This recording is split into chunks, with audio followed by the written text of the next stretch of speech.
ஒவ்வொரு ஒவ்வொரு முகூர்த்தத்துக்கு ஒவ்வொரு மரபில் தேர் அமைக்கிறதுன்றது விதி. அதில்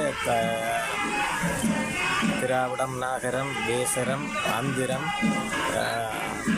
என்று சொல்லி அந்தளவு மரபிலேயும் தான் நீங்கள் இதுவரையில் தேர் செய்யப்பட்டிருக்கு. ஆனால் சிற்பசாஸ்திரங்கள் கலிங்க மரபு தசகோணம் 10 வாசல் கொண்ட தேரை செய்யலாம் அம்பாளுக்குன்னு சொல்லி சாஸ்திரங்கள் சொல்லுது. அதை இதுவரையில் இலங்கையில் யாரும் கையாளுந்து அதை செய்ய வேணுமென்ற எனக்கு தனிப்பட்ட விருப்பம். அதுக்கு ஆலய நிர்வாகம் எனக்கு ஆதரவு வந்ததால் செய்யக்கூடியதாக இருக்குது.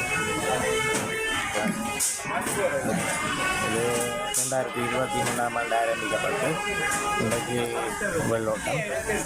இதில் இரும்பு வேலை நம்ம அதை என்னுடைய சகோதரன் நகுலனாச்சாரியார், மற்றது வர்ண வேலை என்னுடைய உறவுக்காரன் ஓவிய கலாமணி செல்வதாசாச்சாரியார் எல்லாருமே இணைஞ்சு தான் இந்த தேரை உருவாக்கினோம்.